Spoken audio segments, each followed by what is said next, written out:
We are honored to have Deputy Administrator Tristan Brown with us today. He has served in that role at PHMSA since 2021.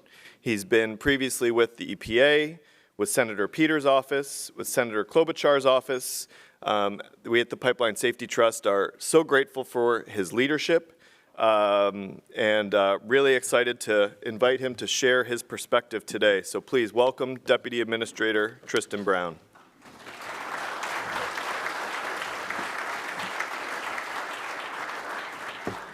Good morning, good morning. It is so good to be with you, and thank you so much, Bill, and hats off to the Pipeline Safety Trust and the entire team. You've done an incredible job bringing what's I'm told is the largest public contingent for the conference, and what seems like, at least from compared to last year, even a bigger contingent from industry. I know we've got a huge contingent from PHMSA here, and a few just initial points. I was riding the elevator yesterday, saw folks with the name tags on, and I didn't have one on, and folks didn't recognize me, so I was just asking how the conference was going, and I got feelings, verbal and nonverbal cues of discomfort or uncomfortableness, which just brought a big smile to my face, because those feelings, and I hope everybody feels a little uncomfortable during this conference, that's the sign that you're being exposed to ideas that are new to you. That is the feeling of being challenged, and also of growing. And that's how to better understand common goals that we have for everybody in this room, and how we forge a path ahead on safety. I know. I've met with so many people in this room, and without exception, every single person makes me a little bit uncomfortable in the best way possible. It is my job to be a little bit uncomfortable, and I know my team. We have our community liaisons in back, and we've got a host of people from across the agency, and I know you've both made people feel uncomfortable and praise their dedicated service, which we appreciate as well. But I hope if you haven't felt uncomfortable yet, then I'm going to try to do my best to make you feel a little uncomfortable this morning. And then the other few themes that I just want to sort of provide context for. One, the first theme is reminders. I constantly tell my team, thank my team for any and all reminders, but first and foremost, it's the reminder how this organization got started, really how PHMSA in many ways got started, and that's a story that Bill told about Stephen and Liam and Wade, and if you haven't, if you just joined us and missed Bill's retelling of that, you can certainly watch that later. The Pipeliners podcast has a really great 300th episode revisit of that, which I'm a big fan of. You can come talk to us. You can talk to anybody at the trust or on the board, but just wanted to thank the trust for that omnipresent reminder of what we do and why we do it, and to Bruce and Marlene and the families that allow the memories of those that we lost to inspire us still. And it inspires me, and I hope it inspires everyone. And if it doesn't inspire you yet, get a little uncomfortable and hear the story that really created and is the foundation of why we're here. So reminders. Then a little bit of empathy, and as I mentioned, a little bit of discomfort. And I say empathy. Part of what this trust is, what this conference is so good at, it is bringing people from such disparate perspectives. And I think you will find as you put yourself in someone else's shoes and their perspective, that you will that will be foundation for your own success in achieving your goals, whatever they may be in advancing pipeline safety from your perspective, which is why we're all here. I was asked to cover a few specific topics this morning, or we reached out to make sure we're covering the topics you want us to you want to hear from me on. I know we'll have a little Q&A session as well, but I did want to just jump into some of those topics that Bill, that you highlighted for me. And I think one of the first ones was our rulemaking and enforcement priorities. The PHMSA, as part of the Pipes Act of 2020, was directed to update our rulemaking progress on a monthly basis. And so you have access to that. We've added to that priority rulemaking chart our carbon dioxide pipeline rulemaking at the top as a top priority for the agency, and that continues to be a top priority for the agency. At the request and in partnership with the Pipeline Safety Trust, we held a public forum, and I know many of you were in attendance for that over the summer in Iowa. We got a tremendous amount of feedback, really an unprecedented amount for us, and we've used that feedback to draft an extremely strong rulemaking to strengthen standards for carbon dioxide transportation via pipeline.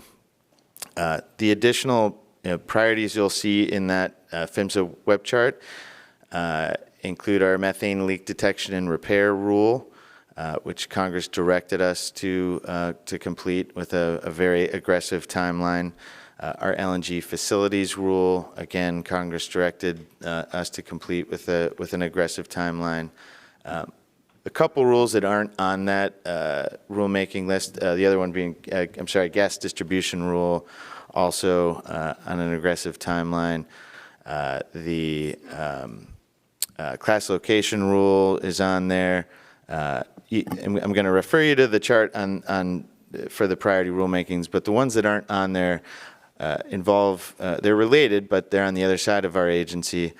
Our high hazard flammable train rule, as well as our real-time train consist rule. And, I was talking to some folks here last night from the public interest community about the value of that rule, and I wanted to flag it for everybody this morning because that rule requires, we proposed that rule, so it's in the, we've completed the public comments, but it's not a final rule yet. But that rule requires railroads provide information in a case of an emergency or incident to first responders via a phone app. Something I talked about at the conference last year. We've advanced that rule, but I hope folks in this room consider that on the pipeline work that we all do here. Getting information to first responders as soon as possible, particularly when it comes to new emerging fuels, I think is something that we can all appreciate the value of, particularly from the standpoint of mitigating risk and impacts on people, and especially those who are running towards fires. We want to get those folks all of the information about what type of fire they're running into and how to be prepared for it. And these are, for most firefighters and emergency responders, it's a 1 in 20-year event. For PHMSA, it's a all too frequent event. We have, we respond to incidents extremely frequently, including this morning even. And so I wanted to flag that rule because I think there's a lot of progress we can make on getting our first responders information, which of course helps the public, protect the public and our infrastructure. The other rule, high hazard train rule, I don't want to get too deep into that. That's we hope to get a draft of that out very soon. But just for your awareness that all these, obviously, we've got to triage our resources, and historically, while we've had one of the most productive rulemaking periods in the agency's history, we're not moving nearly as fast as we'd like to. And that's really ultimately resource constraints that we have, and so we appreciate that Congress has continued to ask about what they can do to help us, and we're hopeful about the new reauthorization providing additional resources for us. On the enforcement side, again, we've had one of the most sort of productive periods in the agency's history from an enforcement standpoint. Our goal is to not have enforcement issues to deal with, but that's a very tall order. But nevertheless, our guidance on enforcement is public, and it's meant for everybody to be aware of, and we certainly welcome feedback on that.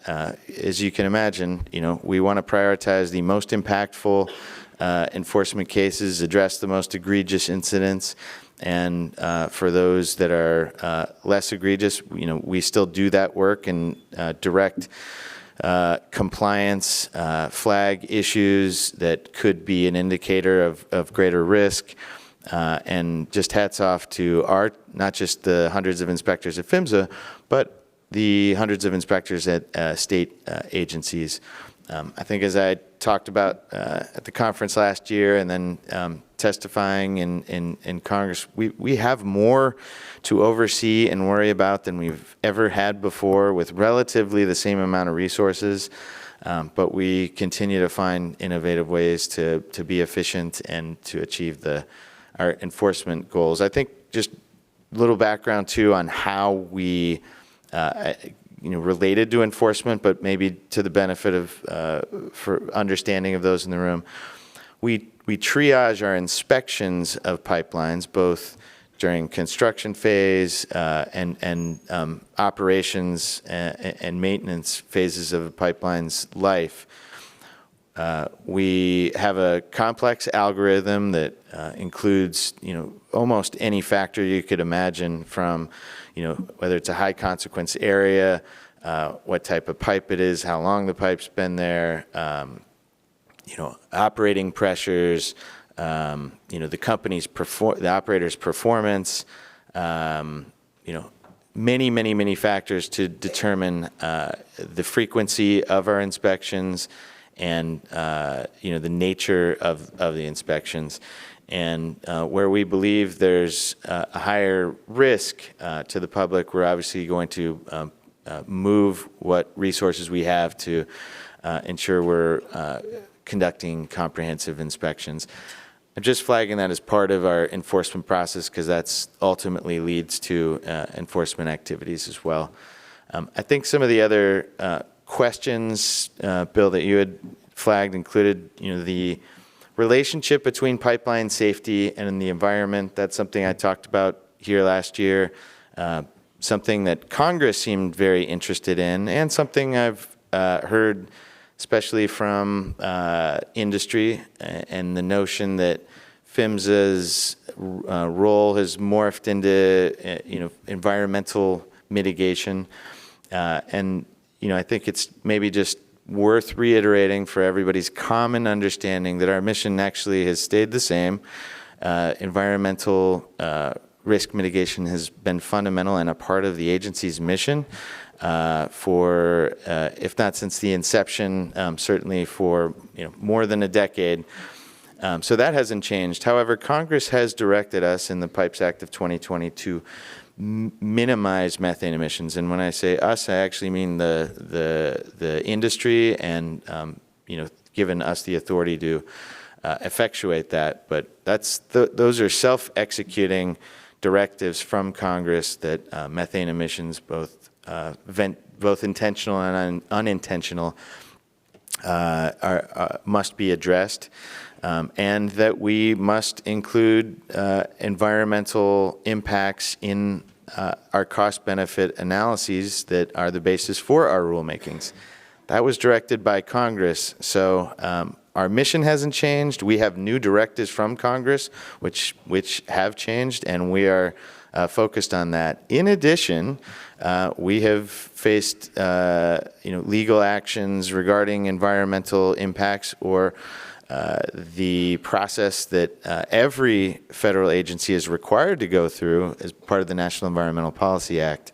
And so we've made hires to better account for our responsibilities that, again, Congress has directed us to do.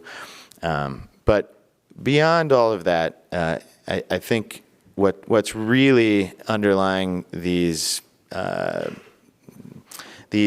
let's say, critiques of the agency focusing on the environment is that's not how it used to be. That's a common perspective I hear from industry, but also even from folks within the agency. And so change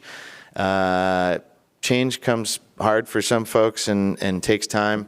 But the global marketplace and the impacts from environmental emissions related to the infrastructure that we oversee, those impacts are happening whether you believe it or not, and they are being accounted for in one way, shape, or form, whether you acknowledge it or not. We choose to acknowledge it. I actually hear industry frequently underscore their contributions to mitigating environmental impacts. So if there's something I'm missing here, because I continue to hear concern that the agency has shifted its focus, would love to hear what I might be missing in that space. Otherwise, we will continue to do the work directed to us by Congress, and we value the input on how we're doing on that from all sides. I think other items that we've discussed with the trust, just about the changing dynamic and technology deployment, and PHMSA continues to invest in that space in the research and development. We've gotten some of the biggest projects, investments that we made in hydrogen, which I know the trust was focused on. Hydrogen leak detection, hydrogen storage, sort of some of the technical issues underlying the potential for hydrogen safety, emergency planning and response. We've also, part of our valve rule included hydrogen pipelines. Part of our methane leak detection repair rule includes hydrogen leak detection and repair. So we've actually been making big strides on research side, on the regulatory side, and similarly for carbon dioxide, I mentioned that at the top, but we've also established stronger valve requirements for carbon dioxide pipelines as well. I think on that, we're probably going to get some questions on that, so I may just leave it open to the questions, but we've also tried to make sure, and there's been a lot of concern that new pipelines could be built that don't meet our standards. Our Associate Administrator for Pipeline Safety laid out in a letter to the carbon dioxide pipeline developers in no uncertain terms, if there is a build out of a new pipeline that does not, that we believe poses a safety risk, we have authority to direct mitigation of safety risk if it poses imminent harm, and we will not hesitate to use that authority. But our goal is to get the strongest rule out that we can as soon as possible, and to ensure that the new pipelines being built meet those standards. We expect that to happen, and we will use the tools we have. And we've conveyed that in writing and orally, and have received assent and an understanding. So that may or may not assuage concerns. But if you're not aware of that, I just wanted to share that. I'm glad to expound further if you have questions on that. I may just open it up because I know we've got eager folks with their hands raised, and so I'll kick it over to you. You got your hand up. I've got a mic.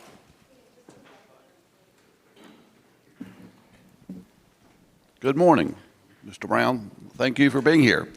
Morning. My name is Maury Johnson. I'm from Southern West Virginia. I'm a former history teacher, and history teaches us that if we don't pay attention to history, we're doomed to repeat it, and we're doing that. Yesterday, and this kind of applies to what you're talking about, we're talking about the new rule and how it's going to develop and the components of it.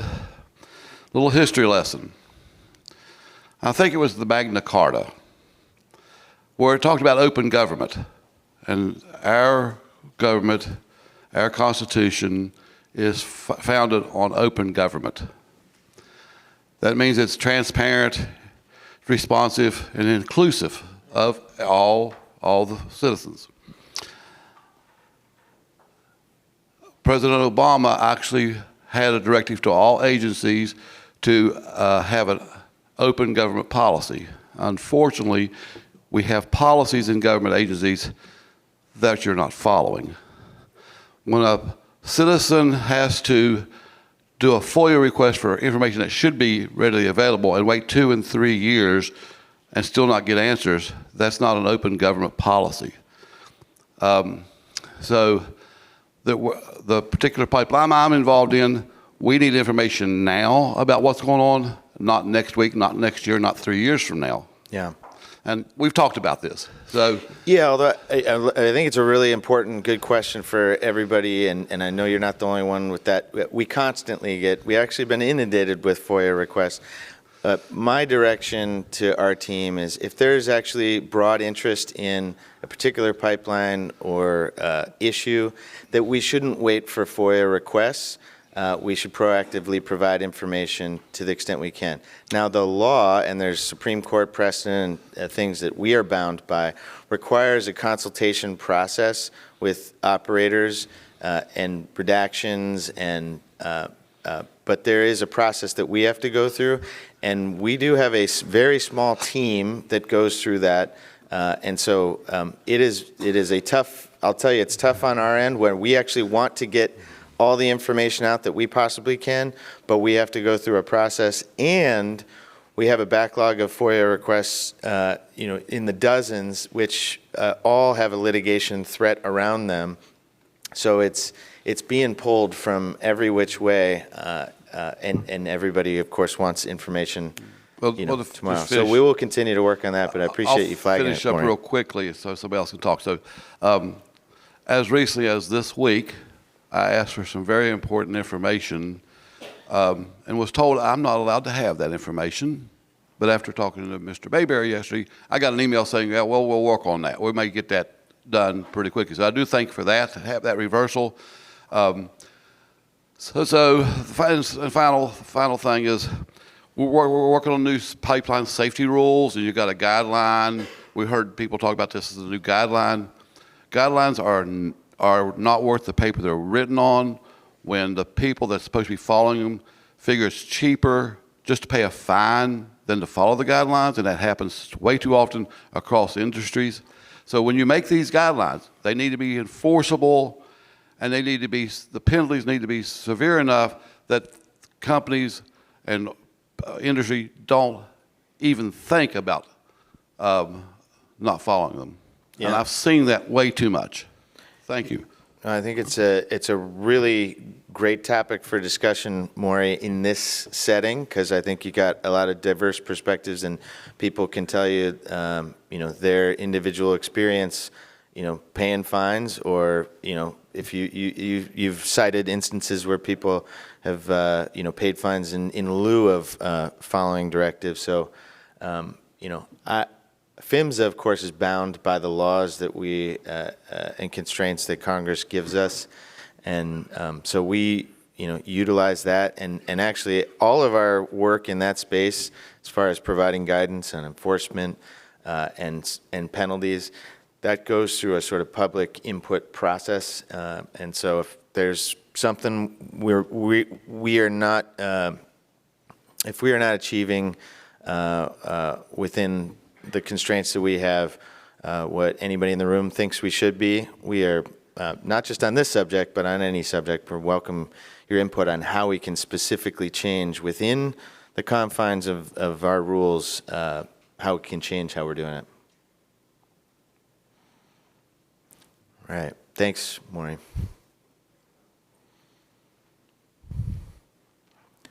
Maureen was so eager. Right over here. Good morning. Good morning. Does it come through? Okay. I'm Cindy Hansen. I'm one of the landowners from Iowa dealing with the carbon pipeline, proposed pipelines. I want to say that, no offense to anybody, I'm tired of hearing about HCAs. Iowa is mostly an LCA, and we keep hearing, well, we put this route through the safest possible area, we've avoided any HCAs. Well, the pipeline that I'm dealing with has like 1.3 miles of HCA. The rest of it's LCA. But it makes us feel like our livelihoods don't matter. And I don't know, I guess I would like to see that addressed differently. Yeah. Thank you for the feedback. I can't comment on that rule yet, but as soon as we get that rule out, that'll sort of create an opportunity to specifically talk about any potential changes there. But understand if I lived and I'm from a rural community. My dad grew up in a town of 900. I think the town I was born in was similar sized. But I grew up in different parts of the country, and so, I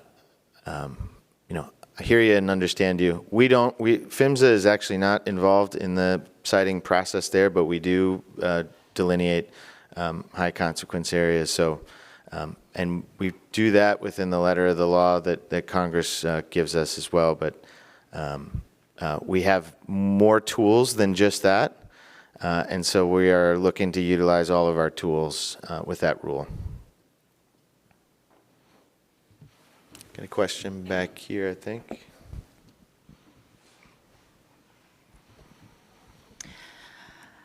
Thank you for being here and for letting us ask questions. Thank you for being here. I'm Cindy Robertson. I live in Sulphur, Louisiana. And we are trying to encourage folks to do the public participation part of commenting and things like that. But we aren't scientists and we aren't lawyers. So how can you help us understand the meaning of these rules and regulations and get that information to us so we can actually intelligently comment on such processes? Right. That's a great question, and so we've been. It's one I've been thinking about a lot because part of it is often hard to explain a highly technical rulemaking to the public to understand the value, but also understand. I mean, basically the basis of most of the questions here have been sort of why are you doing things or not doing things, and the answer is almost always. Congress has told us, has given us, narrow path to effectuate rules, and so we always try to work within the rules that we're given. But to answer how can we better communicate our rules and other things that we do? I mean, one thing we are looking at is artificial intelligence, and I was boasting yesterday to folks that we were one of the first federal agencies to approach the new artificial intelligence companies on how we can utilize that in the work that we do. So, in other words, you can use a chat GPT to communicate what a rule actually means, to folks who aren't chemists or engineers or scientists. And can we do better as a federal government? And of course, the answer is yes. we do in working with a lot of folks in this room, engage in public forums to try to get that information, to ensure there's representatives from the public who can sort of provide a sophisticated analysis from the public's perspective of work that we're doing, and the Pipeline Safety Trust is invaluable for that. But the Pipeline Safety Trust, as you know, is not a huge organization, and for a sector as big as this is, there's still a big need for sort of the folks in the middle that can sort of do this work every day from the public standpoint, public interest standpoint. When our folks, just to be candid, when they're working on something all day, every day, you can lose sight of how to communicate it or what it means to everyday people. And we are trying to do better at communicating our work, but also receiving communications as well. So it's a really important question without a concrete answer other than the few that I gave you of what we're doing, public forums, public input, but also through new tools from a technological standpoint. But I think the answer too is organizations like the Pipeline Safety Trust that can help be the translator from the public's perspective to a federal agency and vice versa.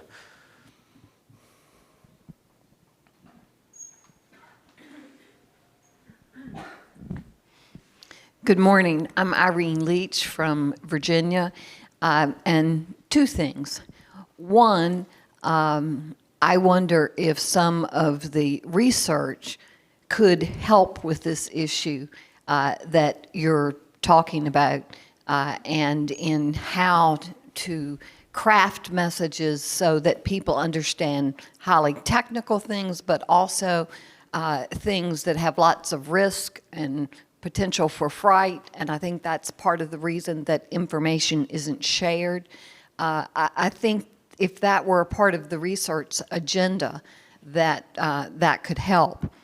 The second thing is increasingly I see citizen science happening and people taking responsibility for trying to investigate and keep an eye on things that are going on. Mm-hmm. Who better to help inform what's happening along the route than those who are affected and who are there every day and could respond to what differences we see. Mm-hmm. So maybe an initiative to help get people to know what to look for, to feel comfortable with it, and to have access to tools to do that, might build some trust and some ability to feel like people who are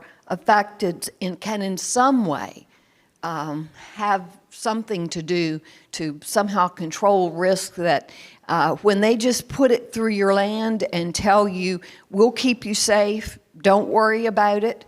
No risk, there's nothing for you to do.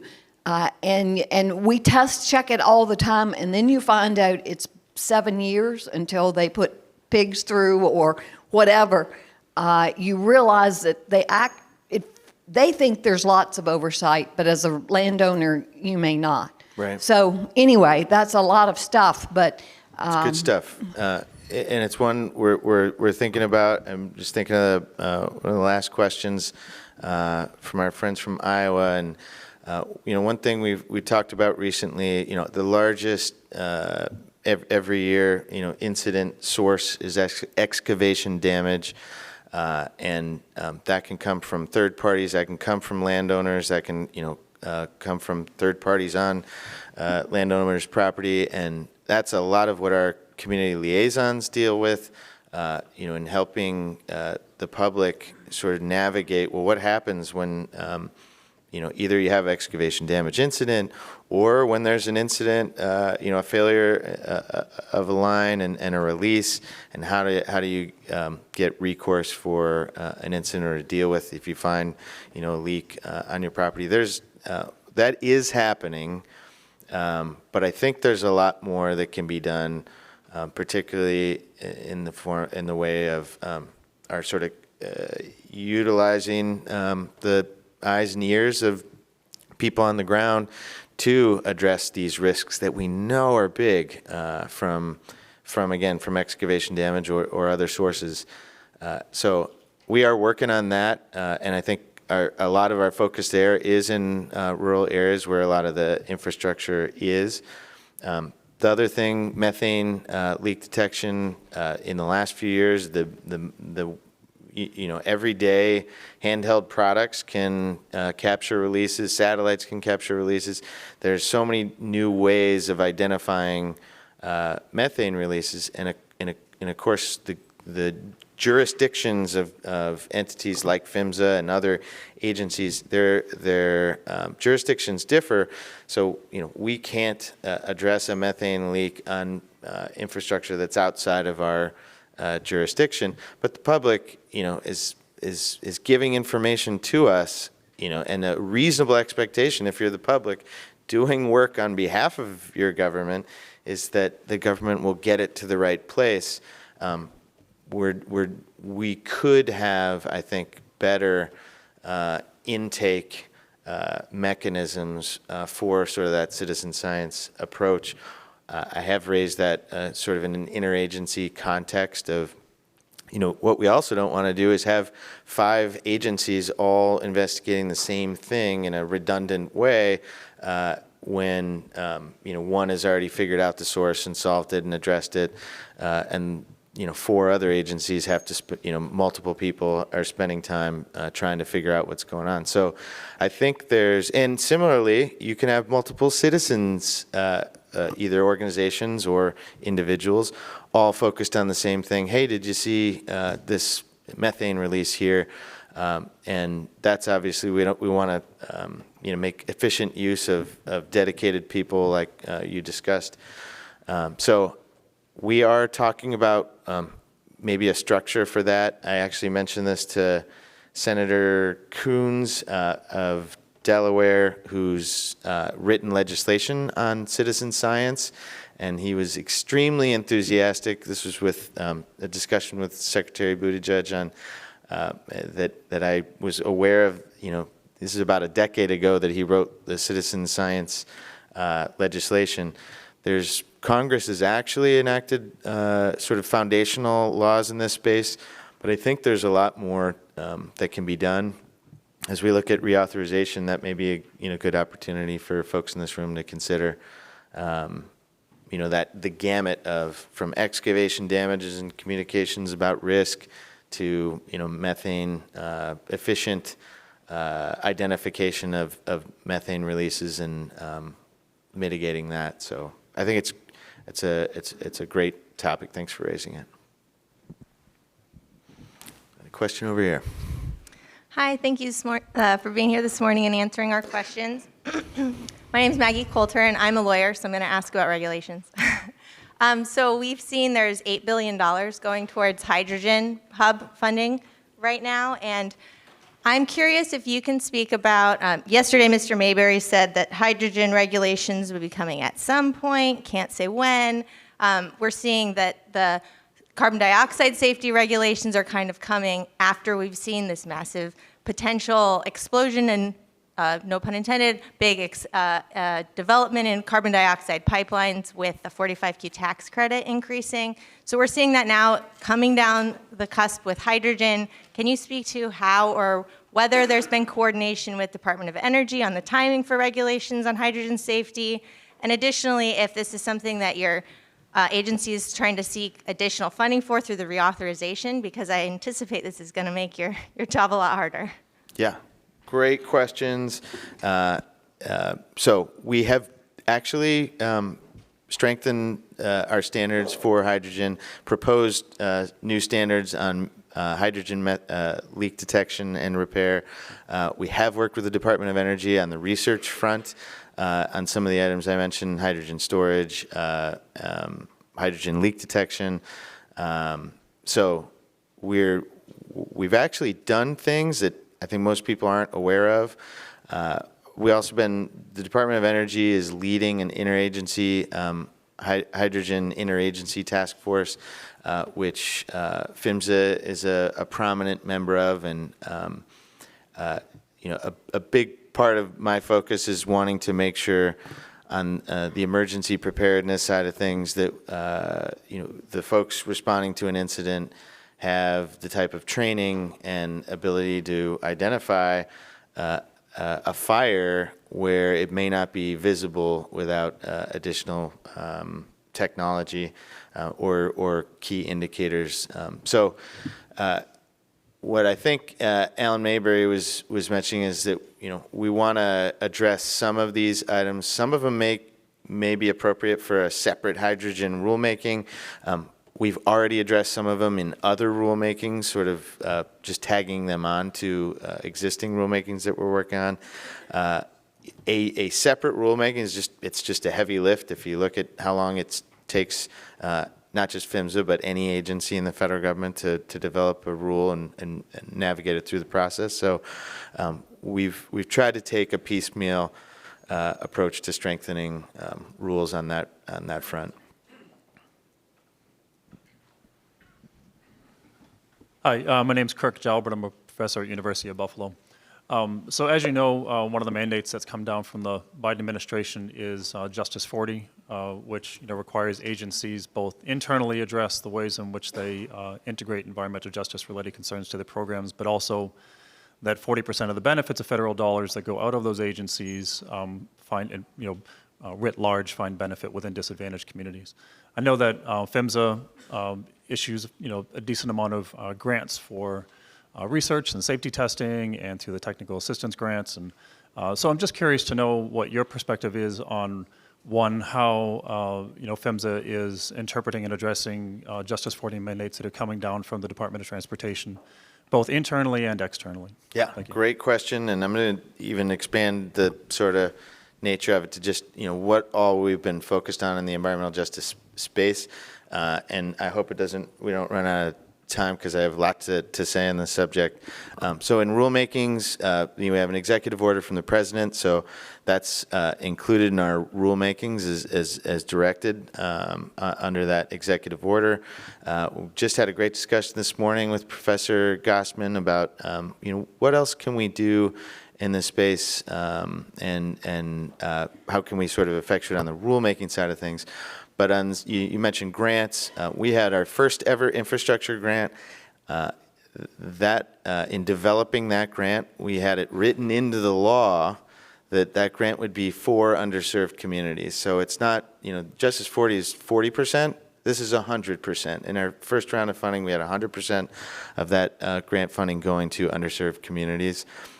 So, exceeded the standard there by 60%. But in our community liaisons, who are a number of them are here, their outreach work, they've worked into their outreach, equity, environmental justice principles into reaching communities that either haven't been reached before, vulnerable, and in need of outreach and avenue for getting issues addressed related to pipelines, but also related to hazardous material safety. So we've tried to focus, and our goal was also to exceed the Justice 40 target on the deployment of our emergency preparedness and response grants, which is housed in the Office of Hazardous Material Safety within the agency. But our focus was to exceed that, the Justice 40 targets. It's not an official Justice 40 program, but that's not stopped us on that front. On kind of transparency side of things, we produce all of our enforcement data online, but really in Excel format, which, For some folks, that's good, but for others, we produced our first pilot map of pipeline incidents, which is an interactive map. Gives you all kinds of information about incidents and overlay of underserved communities, so you can see where incidents occur, the type of incident, the history of both the incident and the operator, and that's the first of many of those, because I think we started with transmission, and we still have distribution and other maps that we're working on in that sort of space. We got feedback from across the spectrum on that, so thank you for that. And I think we want, really the goal here is that we don't have all of the answers as far as equity and environmental justice, and we don't even have all the questions, but we are trying to get more information out to you all and to others that can comment on and examine what does the data say and what are we missing. So from a rulemaking, I didn't really address research and development, but a lot of research and development really gets to high-risk communities. Rulemakings, our public outreach, and our grants. Really, every part of our agency, that's been a focus, and we've actually had a lot of success. You got a question right next to you. Sorry, that's you.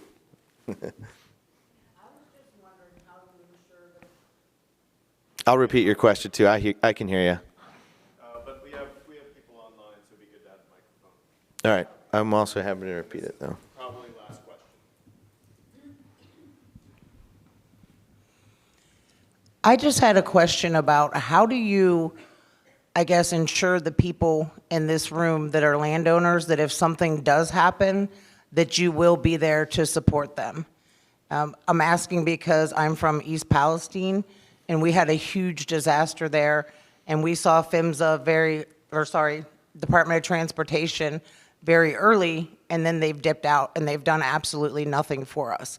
And while I understand that's not what you do the pipeline safety, but from a community standpoint, how do they make sure that they're gonna be safe if something does happen? Yeah, no, really appreciate the question. And to your point, actually, hazardous material safety, East Palestine, that is part of the work that we do. But the work that we do is setting standards for the transportation of hazardous materials. The Federal Railroad Administration in this instance, they would deal with enforcement if there's a violation of our hazardous materials standards. They would issue enforcement actions to under the letter of the law. A big challenge with that is actually to the point of I think Maury mentioned earlier, but about the limits on those enforcement numbers, and that's something that Congress has proposed. The Secretary Buttigieg called for changes to that. Congress has a bipartisan bill to change the enforcement limits on the railroad side of things. Beyond that, we don't have a role. It is entirely the operator or company's responsibility to mitigate impacts. In this case, if it's environmental impacts or public health impacts, the Environmental Protection Agency has that role. So we were on the ground within hours to try to investigate the incident, and ultimately, in many cases, it takes us, year or years to build a case to bring an enforcement action. So we do that work, and actually, sometimes that does require being back in a community to gather evidence, for an enforcement case. But that's our role versus other federal agencies' role, and I think it's appreciate the question because one that is not easily understood, given Congress's direction of what we can do at the agency.